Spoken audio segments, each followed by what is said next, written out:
What's going on, Miracle Fighters, and welcome back to the Team Miracle 4 channel.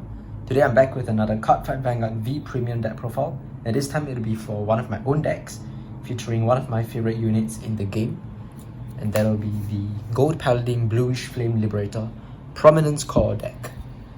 Prominence Core has been the Legion unit that I've used for the longest time. Ever since it came out, I've played it, and I've also played it until early G as well. Back in the days, I remember both Core and Glare came out together in the same set, BT16 version E. However, being the budget player that I was, Glare was a bit too much for me to afford. Hence, I chose to build the Prominence Core deck, even though Glare was arguably the stronger build with more game and potential. However, interestingly, it all worked out since Core's playstyle fit me more. Core focused more on chain calling plus numbers beatdown. Here's my Prominence Core deck from way back in the past. Still have all the cards here and a couple of tags and whatnot. Yeah, but it was a really fun deck. Basically, Core's playstyle focused more on like chain calling plus numbers beatdown, which appealed to me more than Glare's guard restrict ability. I just loved spam calling and the sometimes absurdly long main phase with Catchgirl, Zoron and Bruno calling and increasing to insane numbers. Though it wasn't the best Bluish Flame deck, it was my favorite deck for a while. In fact, I still own it today, right? And occasionally I relieve my memories of the deck just by looking through the deck, looking at these old units, and just thinking about how simple life was back in the past. Fast forward to today, when I learned about Prominence Core returning as an actual Liberator before Prominence Glare, I was super excited and knew that I needed to build a deck. Technically, Prominence Glare did come out, but he's not a Liberator, so I don't know whether we will get him in the next V Clan collection, right? Maybe we'll get Prominence Glare to upgrade this deck since one of the key cards is limited, but who knows? Oh yeah, and another thing is I've also recently gotten some new sleeves for this deck, debating on either the Guylot sleeve or the Prominence Glare sleeve. So, because I think these single sleeves are just not cutting it for me. My VClan collection files are getting really warped, and sometimes I just know like the top card is one of those new cards just because it is so curved.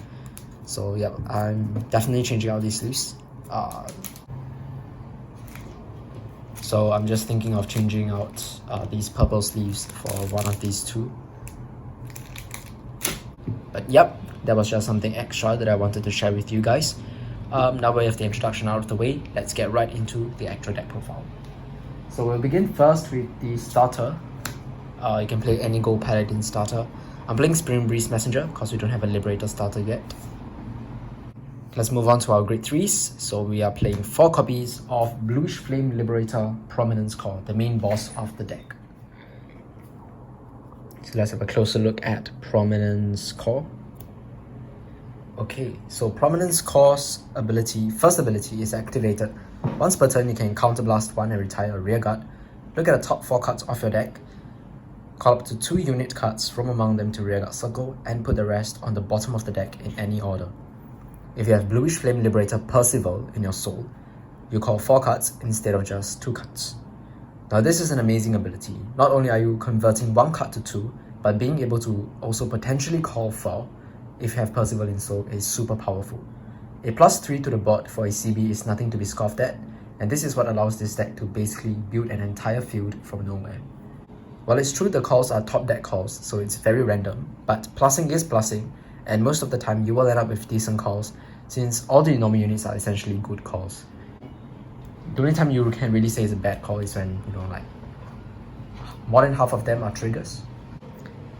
You also don't have to worry too much about what you call because of Prominence Core's second ability, which is when a rearguard is placed, until the end of turn, that unit and Prominence Core himself gets plus 3000 power, and if that unit that he called is an Oath Liberator Aglovale, which is the Legion mate of both Prominence Core and Percival, and your opponent's Vanguard is grade 3 or greater, then Prominence Core's original critical becomes 2.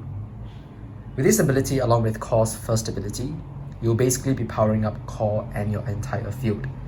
If Core calls 2 with this effect, it gets minimum plus 6k and becomes 18k. calling 4 will turn it to 24k unboosted.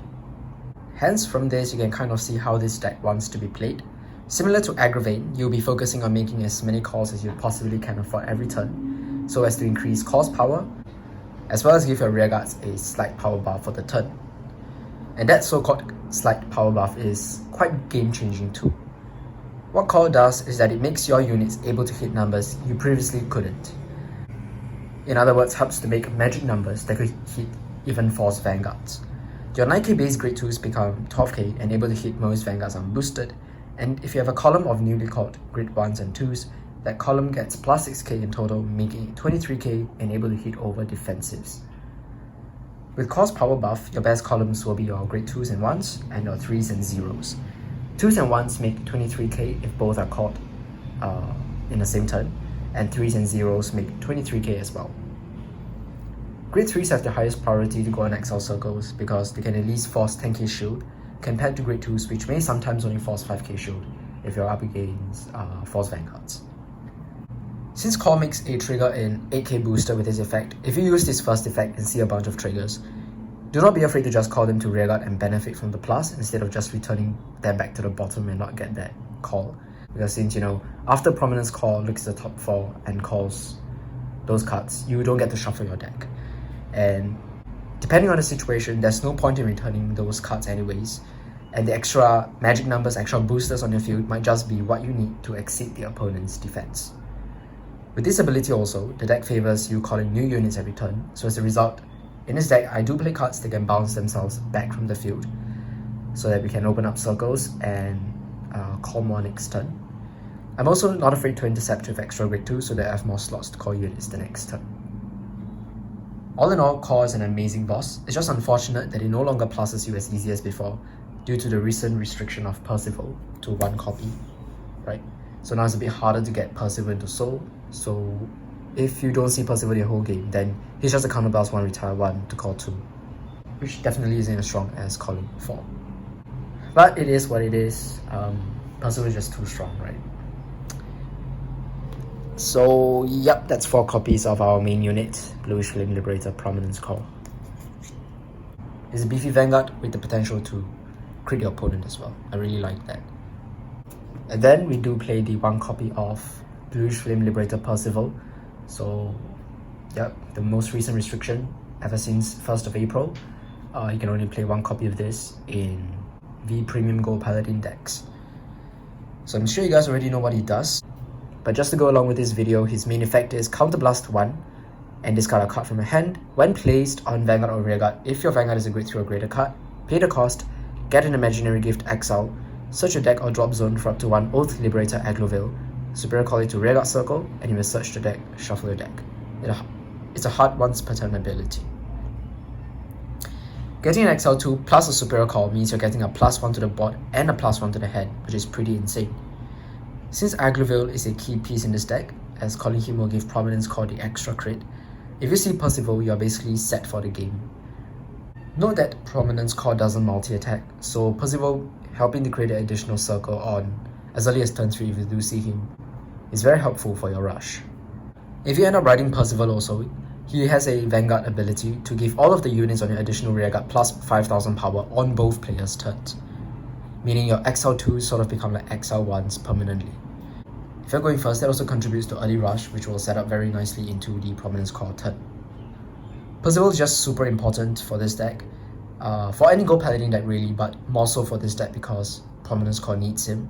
Hence, when we play this deck, you know what, since you have Percival at 1, one of your main goals will be to really dig for this 1 copy of Percival in your deck, either through Prominence Core's ability, or through the other superior calls in this deck, or through your grade 3 searcher.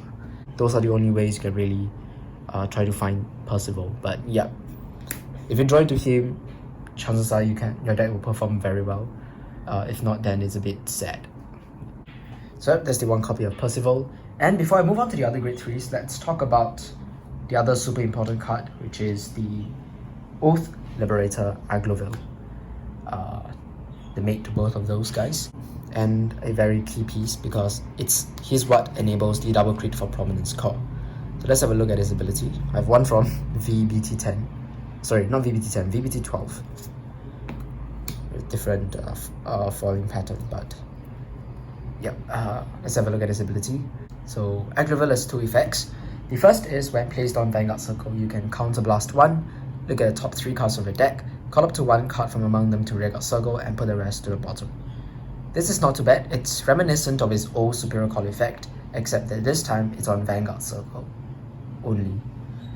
But that at least not makes him a vanilla if you end up riding him, which is nice. And then second ability is his main ability, which is when he attacks on rearguard circle, put another rearguard into your soul, and this unit gets plus 10,000 power until the end of battle. At the end of that battle, he returns back to your hand. This ability gives him great synergy with Core. As mentioned before, Core favors you calling new units every turn, so that it can give itself and the called unit extra power. By bouncing Aglovale back to hand whilst providing soul and freeing up your other rearguard circles, you're giving yourself the option to recall Aglovale the following turn, meaning Aglovale and Prominence Core will get the extra power. And not just that, but because, as I mentioned, Core's critical becomes 2 every time you call an Aglovale. So by bouncing Aglovale back into your hand, it gives you the chance to call it the following turn to once again give Core the double crit. Essentially, once you draw into your one-off Aglovale, Core is basically a double critical Vanguard until the end of the game. And I'm not even done. By moving any rearguard into soul, what you can do with Aglovale is to selectively chuck a Percival that you might have on the rearguard into your soul. This will set up the Percival in the soul for the following turn, so that Prominence Core can Superior Call 4 cards. This is the only other way to get Percival into the soul other than by riding Percival before Prominence Core. Thus, with Aglovale, you don't have to waste a turn riding Percival first before going into Core, allowing you to immediately go into Core and beat down the opponent and still get a Percival into the soul on your second grade 3 turn. Last but not least, Aglovale is a 19k attacker minimum. Combined with Core's 3k power buff, he will almost always hit for at least 22k unboosted, making him one of the higher hitting units you have. 22k is really magic against most Vanguards, so that's really good. All in all, Aglovale is just a really great card, and this deck definitely want to play 4 copies of him. So yep, that's the Bluish Flame Trinity, the 3 most important cards basically in this deck. And with them out of the way, we can move on to the rest of the deck. Let's just finish off the grade 3s. So for our final grade 3s, I am playing 2 copies of the Knight of Flying Rings Edmund. So Edmund serves a pretty similar purpose to Aglovale because they do have similar effects. When he attacks, you can put another rearguard into your soul to give it plus 10,000 power until the end of the battle, and then at the end of the battle, return it back into your hand. I've already explained why this is good. This is essentially a grade 3 version of Aglovale, but Edmund being a 12k base means that it can already hit 22k without needing Core's 3k power buff. 22k, and if it is called that turn, it becomes 25, boosted by any grade 1. It hits for force magic numbers of like, 33k, which is really good. But not just that, Edmund also provides some defense into this deck. So what he does is, when placed on Guardian Circle, if your Vanguard is a grade 3 or greater, Edmund gets plus 10,000 shield until the end of turn. It's a grade 3 that can guard, like a grade 1. Additional defense is always welcomed, and especially so for this deck, as you will soon realize, this deck doesn't really have any plussing to hand. You're plussing to the board with Prominence Core, but there's limited card draw, and guarding can be a little hard. We are not like Gurgit, which can superior guard from the deck, and having a bit more high shoe value cards in our hand can be very helpful. Hence, Edmund acts as a strong attacker that can double as shield the following turn if you superior call it out from the deck. So I'm playing 2 copies of him. I think 2 is fine. 2 is a nice number. It's one of our better attackers as well in this deck. So that's 2 copies of Edmund. Yep, that's basically it for all the grade 3s. Before I played Edmund, originally I did not play Edmund. It was for Percival all the way. But now that, we freed up some slots by taking out 3 Percivals, and after experimenting with Edmund, I think he's a really nice card. So with the grade 3s aside, let's get on to the grade 2s. So I've already explained the super important Oath Liberator Aglovale, so we can move on to the other grade 2s in this deck. The next grade 2 that I play is the Liberator of Royalty Fallon. So our favorite 12k attacker for Liberators back in the day is finally back. It came out in the same set as Prominence Core. It's really cool. I just really like the design of Pton. And in this deck, he's actually the main grade 2 ride as well. That's because he has a nice on-hit ability, which is on Vanguard and Rearguard Circle. When his attack hits a Vanguard, you may look at the top card of a deck. If it is a unit card, call it to Rearguard Circle. You may call it to Rearguard Circle. This gives you an option of either stacking it on the top of the deck or creating an additional attack if his attack hits. This is pretty useful. So either you get another unit to potentially attack or boost your other column with, or you get to stack defensive triggers for your opponent's turn. Prominence Core, unlike the other Gold Paladin bosses, only superior calls during the main phase, which means there is no battle phase superior calls and multi-attacking or attack extending. Pton is basically this deck's attack extender and allows you to make more attacks than usual if his attack hits. So most of the time Pton will be like guard bait for the opponent. And that's not all. Pton also has another ability, which is on Rearguard Circle during your turn. If your Rearguard was placed from your deck this turn, he gets plus 5000 power, making it a 14k attacker minimum. It becomes 17k with Prominence Core if it was placed that turn. Potentially even 22k on an Accel circle. So yeah, that's really good. That's 4 copies of Pton. Moving on, I play 2 copies of the Knight of Springslide, Paramore. So this is actually a Gurgate support card, but I find him very useful in this deck as well. What he does is activated on both Vanguard and Rearguard Circle, you can counterblast one, call a grade 2 or less card from hand to Rearguard Circle, and draw a card. This is a nice kind of filter, and plus that you can perform every turn as long as he's on the field, because it's an activated ability. And since you will want to be calling every turn anyways, with Core powering up your called units that turn, Paramore has that synergy going on with Core as well. Paramore's main purpose is to make use of Dindring, right? Which is a great one that I will show very soon.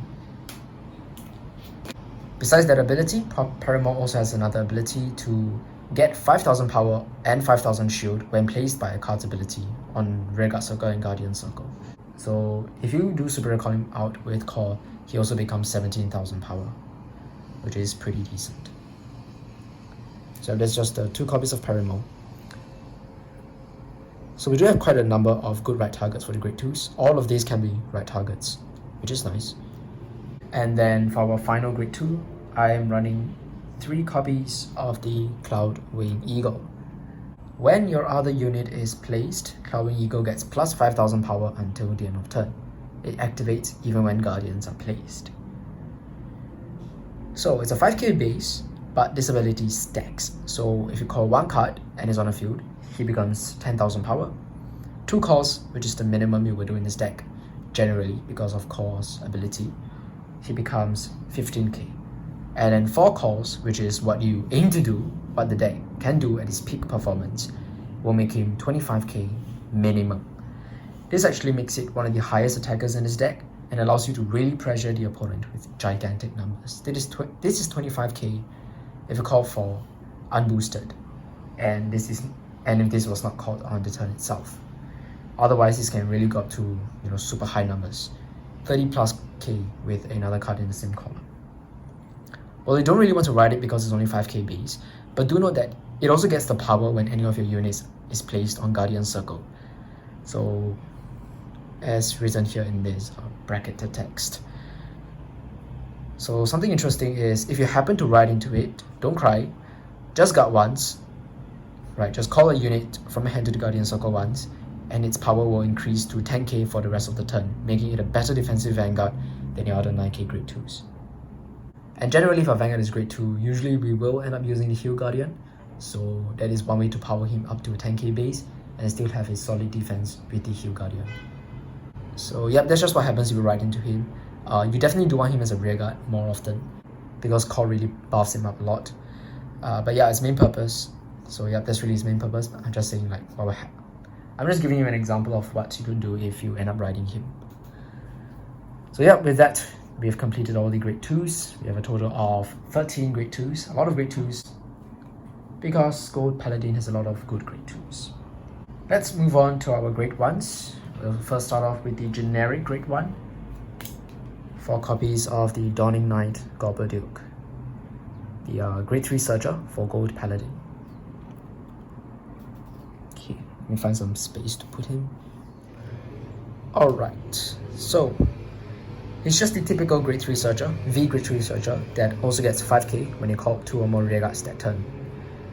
Gorboduc is pretty good because it's basically a guaranteed 13k booster since Core Superior calls 2 rearguards every time if you use its ability. On the turn it's placed, Gorboduc goes up to 16k, which makes magic numbers with your Accel based numbers. Otherwise, 13k also makes it a grade 1 that can attack unboosted, which is pretty good as well. Grade 3 searching is super important in this deck because we only want to ride into Prominence Core, and also Gorboduc gives us a chance to try to fish for our one of Percival, as I've mentioned at the beginning of the video. Therefore, we want to max him out so that we have maximum chance of like 20 searchers, 20 grade 3 searchers to try to find Percival. And another important thing about Gorboduc is that he's our only way of shuffling in this deck besides Percival. So if you remember, Core doesn't shuffle the deck after his superior calls. So usually all the triggers that you see with Core and that you don't call out will be stuck at the bottom of the deck, will be stacked at the bottom of the deck. With Gorboduc, you essentially get a free shuffle to once again redistribute those triggers and give you a chance to check them. And that's basically how Gorboduc sort of synergizes with Core as well. So that's really nice. We play 4 copies of him. Next up, we play 4 copies of Listen of Truth Then Drain, the card that I said works pretty well with Paramore. Okay, so let's have a look at her effect. She's a staple for Gold Paladin ever since she came out in set 3, EBO 3, from back in the days. And for good reason. So her ability is, when placed by your card's ability, Soul Blast 1, and you can perform either of the following effects. So either you can draw a card, or you can countercharge 1 and give her plus 3000 power until the end of turn. So she either gives you damage resource or hand resource. She's very flexible and that makes her really good, even though she's only 7k base. Being able to get a plus 1 hand after you superior call her is a nice way to increase her hand size, and having the option to countercharge and increase her power even more is really good. 7 plus 3 is 10. Plus 3 with Prominence Core if you called her that turn makes her 13k as well. How you can use her with Paramore is that since her ability states when placed by your card's ability and not just from deck, meaning that if you use Paramore to superior call her from your hand, you can use Paramore to proc her effect. This actually makes her not a dead card if you end up drawing into too many copies of her. And her combined with Paramore basically turns Paramore into a Soul Blast 1, draw a card, or Counter Blast 1, Soul Blast 1, draw 2 cards, whilst having a field as well. So yeah, that's actually pretty good. And then we have the 4 Listen of Truth Then Drains. She's also usually the retire target for Prominence Core, because 7k doesn't really make any good numbers, right? Since we can already use a fullest ability on a turn that you call her. And of course, since we are a Liberator deck, we cannot forget our newly retrained Fast Chase Liberator, Josephus. This is our best right target for the deck, just like Fallon, because of his ability to look at the top card of the deck and determine its fate when ridden upon. Just like Fallon, you can potentially stack a trigger on the top of the deck for your drive check that turn. Otherwise, you can get a free +1 to the board, which is really good. Second ability, when it is placed on rearguard circle from your deck, you can Soul Blast 1 to countercharge 1. Then, you can Soul Blast 1 again to draw a card. He is similar to Din Drain in that he's also a countercharger for the deck, but he's potentially stronger than Din Drain because he allows you to draw as well. So, unlike Din Drain, which can only either give you a countercharge or a draw, Josephus, if you have the resources to pay for his ability, can give you both the countercharge and the draw. Soul isn't really an issue in this deck because we have cards like Aglovale and Edmund to help you to put your rearguards into Soul, thus fueling the Soul that you need for your Josephus and Din Drain calls. The only caveat for Josephus is that he has to be called from the deck, so he cannot be activated using Paramore. But still, He's a great card, and along with Din Drain, ensures that this deck will basically never run out of counterblasts. Din Drain and Josephus are also the deck's main draw power, so you want to max them both out to give you the highest chance to actually super call them from the deck. And finally, our last great one in this deck will be Little Battler Tron. Now this is actually a tech card, a tech slot for this deck. You can play any card that you want in this slot. For me, I'm playing Little Battler Tron, and I'll explain why. So his ability is when placed on rearguard circle, you may counterblast 1 to give him plus 5,000 power until end of turn. So it becomes 13 minimum. Can go up to 16 with core. But his main ability is when his attack hits a Vanguard, if it's on Vanguard or rearguard circle, and if your Vanguard's grade is less than or equal to the opponent's Vanguard, you can look at the top card of a deck and call it to rearguard circle. Once again, like Fallon, Tron's purpose in this deck is basically just to threaten on hit for an additional attack. There's really no other reason why I play Tron. I just like him because he's a decent ride on grade 1 turn if you're going second, because then it makes your opponent want to guard your Vanguard. Otherwise, you can potentially just fill the board or create one more attack. And him along with Fallon means that you have 5 possible attack extenders in his deck. Now, Gold Paladin has a lot of good generic cards, especially those that came out with Aglovale, so any of those will work. I'm just currently testing out Tron, and he's kinda okay so far. In the early game, if I'm going second and happen to ride into him, I can start applying pressure on the opponent. If they guard, then I'll repeat the following next turn with Fallon, another on-hit Vanguard. Yep, he's just here for testing purposes. There's really a lot of options that you guys can go for, which I will explain after I go through the triggers. But for now, I'm playing the 1 copy of Little Battler Tron. And there we have it for all the normal units. Let's move on to our triggers. Okay, so for the triggers, I'm running the basic rainbow triggers with 4 crits, 4 fronts, 4 draws, draw PGs, and of course our 4 Hue Guardians.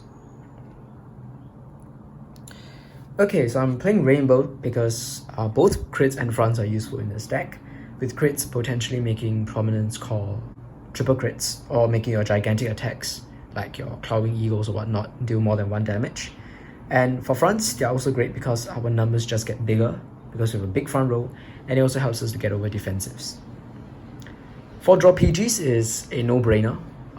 You do need Sentinels in this deck. We do have space for grade 1 Sentinels or crit Sentinels. We do need some draw power as well, so we go with the draw PG, Halo Shield Mark. And then for the heals, we have the 4 Hue Guardians because they help us to survive early rush by the opponent. And Hue Guards, if you call them out with core, they're actually 13k unboosted, which is pretty good. You basically can just treat them as like grade 2s in a way, except that their base power is slightly higher than your Gold Paladin grade 2s, being 10k. So 13k if you super call them out with core, allowing them to hit Vanguards unboosted, which is pretty funny. And yeah, that's basically it for this, for the trigger lineup and for the basically the whole deck profile. Now that we have the deck done, I would like to go through some alternatives that you guys can play for your tech slots, or if you guys don't like some of my choices here, like Paramore or whatnot. So let's get right into the alternatives. Alright, for the alternatives, one interesting card that you guys can play is Mark/Dragon. Mark/Dragon is one of the earliest V Gold Paladin cards, but has seen play in a lot of Gold Paladin decks, including in Gurgit today.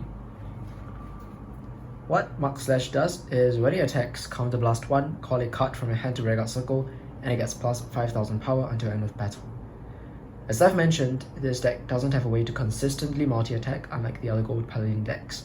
Hence, with Mark/, you have yourself a mini rearguard Accel to help with attack extensions.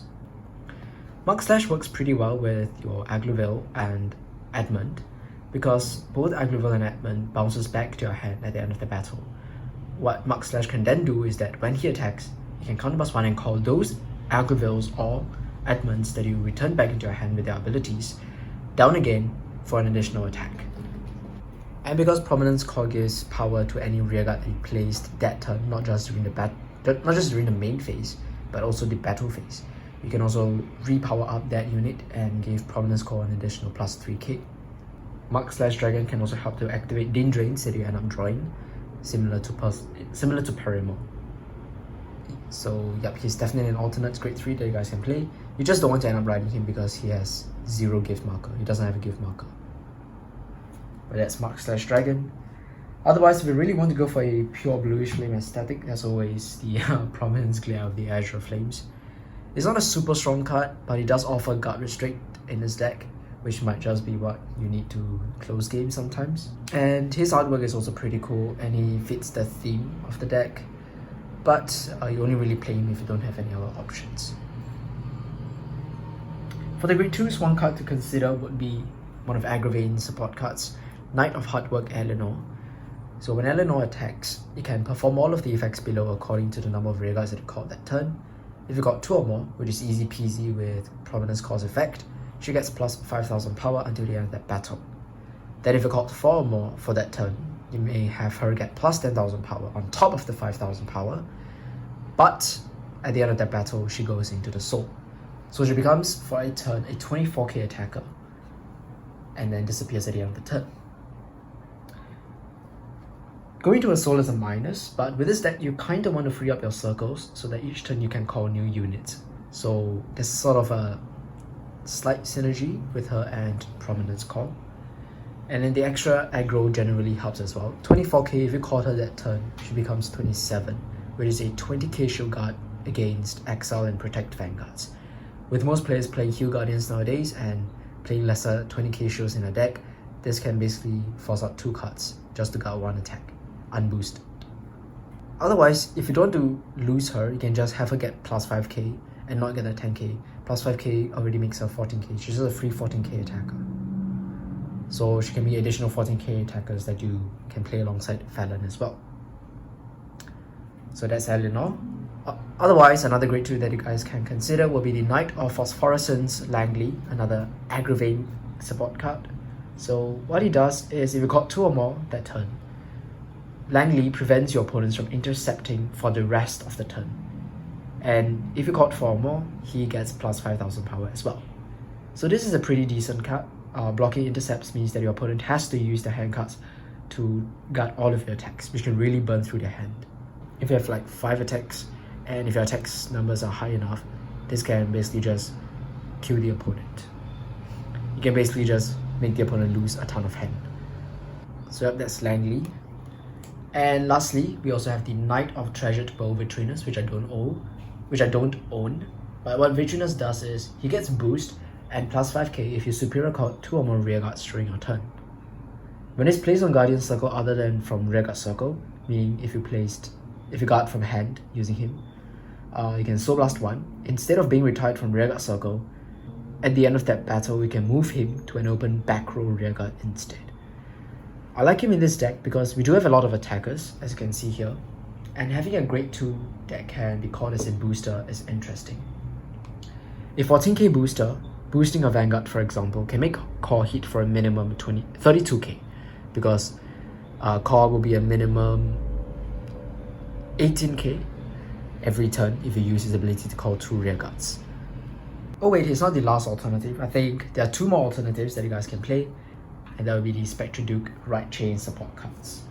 So Prominence Core and Spectre Duke Dragon are similar in that both retire their rearguards to activate their abilities. Hence, Scout of Darkness Vortimer and Black Dragonite Vortimer have surprising synergy with Core. Scout of Darkness goes into the Soul and gives the Vanguard plus 5k when retired, making your double crit Vanguard Core even stronger.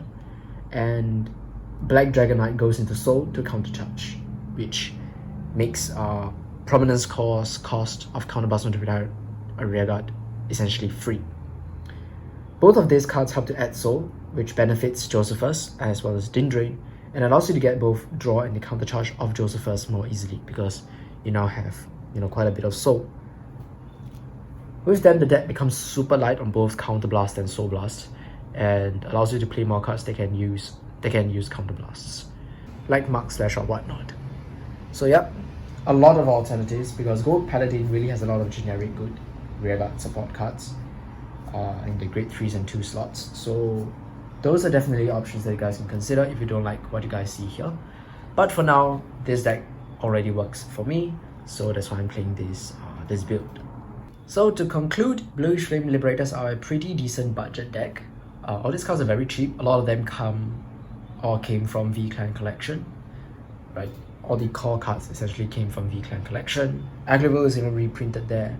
Percival just need one copy and it's not that expensive now because it's restricted.